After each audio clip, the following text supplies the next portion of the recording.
Maestro Sir Anton, guro't vlogger na Pilipino, tagahatid ng balita sa bayan ay totoo.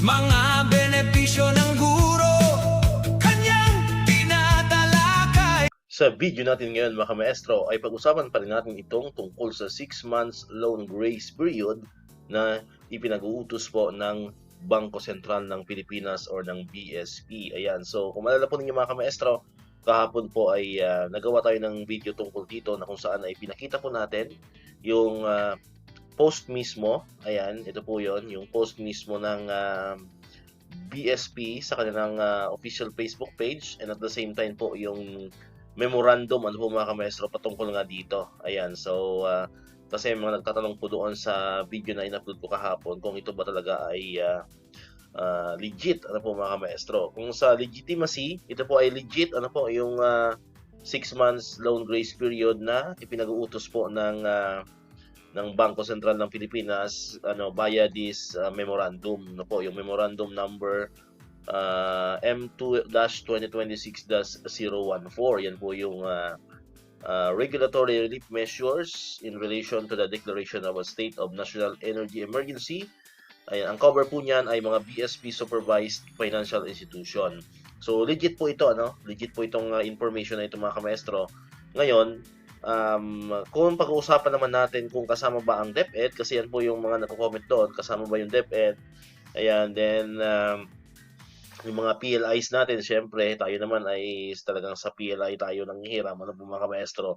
So yun po yung mga katanungan, ano po mga maestro, na hindi pa natin direktang masagot, ano po mga maestro. So, kumbaga sa hindi pa 100%, para sa akin hindi pa siya 100% na talagang sasama po yung mga PLIs natin, yung mga China Bank, ano po, yung City Savings, MTMAS, mga gano'n, ano po, yung mga lending institution po na kadalasang nilalapitan po natin bilang mga teachers, ano po mga maestro.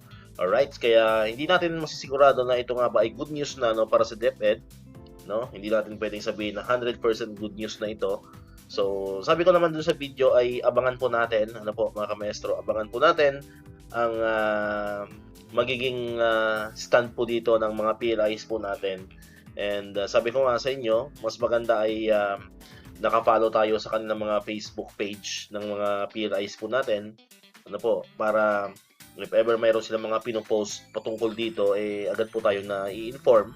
Or kung mas maganda, kung makakontakt nyo sila through email, ano po, or sa Facebook page mismo, or by contact number, cellphone number, ay pwede nyo rin po silang kontakin, ano po, para ma-sure po natin kung sila ba talaga ay sasama or hindi dito sa ipinag-uutos pong ito ng BSP, ano po mga maestro. Kasi hindi naman talaga sila ni-required ano po mga maestro. Kasi based dyan sa memo, kung mabasahin nyo, ay parang hindi naman talaga sila ni-required, ano po. Kasi kung ni-required, dapat mandatory ang nakalagay So wala po tayo doon nakitang word na mandatory. Ayan, doon po sa memo, ano po mga maestro. So ibig sabihin, parang may option, parang may option ng mga PLIs, ang mga banks, kung sila ba ay susunod dito sa memorandum na ito na pinag-uutos po ng Bangko Sentral ng Pilipinas. Ayan, lalo na po yung mga BSP supervised financial institutions. Ayan, so pero para sa akin, bilang respect na rin siguro sa BSP, ano po mga kamaestro, ito yung sariling sariling opinion ko lang ito mga kamaestro, para sa akin naman, kung ako yung mga PLI, ayan, mas maganda sumunod na lang tayo po mga kameso. Pagbigyan natin ang BSP, pagbigyan natin yung mga clients natin, ano po mga kamestro, especially tayo mga teachers, dahil alam naman natin talaga tayo ay nasa crisis pa rin ngayon. Ayan, lalo na po yung mga BSP supervised financial institutions. So mas maganda sana, ay mag-participate na sila dito at mag-grant sila ng loan payments or ng grace period, ano po, para naman makatulong sa mga kamaestro natin. Hindi lang sa mga kamaestro, lahat na ng kliyente nila, ano po. Ayan. Then pagdating naman sa DepEd personnel, lahat ba tayo dito ay qualify?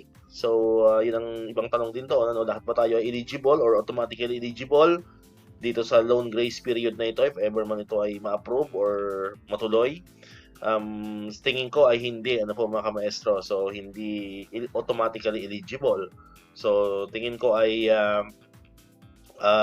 i-examine din yan ng mga PLIs natin kung ang isang personnel ba ay qualified or hindi, or eligible or hindi para dito sa loan grace period na ito mga kamaestro. Pero sana wag nang mangyari nga, no? Sabi ko nga doon sa una kong video, sana ay wag nang gayahin yung nangyari po doon sa GSIS na for example may mga late remittance or mga hindi po updated ano po yung pag-remit ng mga agency doon sa GSIS ay kumbaga sa ano na disqualified na agad, so kawawa naman po yung teacher ano po mga kamaestro. So sana kung may mga ganong cases na hindi naman fault ng borrower, especially po ng teacher, ay sana naman po ay pagbigyan na ano po mga kamaestro. Huwag nating kasi ang dami talagang na-disqualified ano po sa balik ginhawa ng GSIS. Ano po, marami ang na-disappoint gawa ng hindi naman kasalanan ni teacher na hindi mag-remit ano po yung agency sa GSIS ng kanilang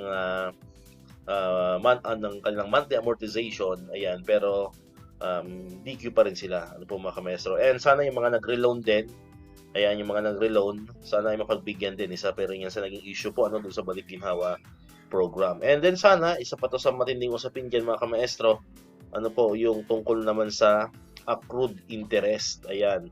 So, sana po ay mawa-waive ba? No? Yun ang tanong dyan. Mawa-waive ba yung accrued interest? Ano po? Kasi kung hindi, abay, mabigat-bigat din po yun na magiging pasanin po ng mga kamaestro po natin yung accrued interest po niyan mga kamaestro. So, ang dami pa natin mga katanungan ano po na syempre ang makakasagot po niyan directly is yung po mga PLIs or sana yung DepEd mismo ano ay magpalabas po sila ng advisory or memorandum patungkol po dito sa memorandum na ito ng BSP ano po kasi sabi nga natin sa mga nauna ko pang video ano po kung nanonood kayo sa mga video ko kung nakasubaybay kayo sa mga videos na inilalabas natin ang pagdating kasi dito sa moratorium na ito mga kamaestro ay hindi naman to usapin ng isang side lang ano po. So ito po ay usapin ng dalawang kampo ano po so between the DepEd as our agency managing agency natin and of course yung mga PLIs ano po kasi syempre tayo namang teacher ay nag-aantay lang tayo no we are just waiting sa magiging usapan ng dalawang panig ano po sa magiging agreement po nilang dalawa. So yun po so sana sa part naman po ng DepEd yun po yung inaantay po natin sana magpalabas din sila ng it's either memorandum or advisory or kahit official statement lang ano po patungkol nga dito para yung mga teachers din po ay hindi nag-i-expect ayan or nagmamaling akala ano na akala natin ay kasama pala tayo pero hindi naman pala ayan kasi yun nga tayo naman kami naman mga teacher vloggers so ang role lang naman namin dito is mag-analyze to give our perspective or opinion pero syempre ang final directive niyan is manggagaling pa rin naman sa DepEd and sa mga PLIs po natin. So let's wait and see. Ayan, antayin po natin. I hope by next week ay magkaroon na po ng linaw ano po mga kamaestro yung patungkol dito sa 6 months loan grace period na ito. But for the meantime, ay wag muna po tayo mag-expect ano po kasi yun nga waiting pa tayo sa mga gipong official statement po ng DepEd and sa mga PLIs po natin. Pero syempre, let's pray na sana po ay makasama pa rin tayo kasi malaking tulong po ito.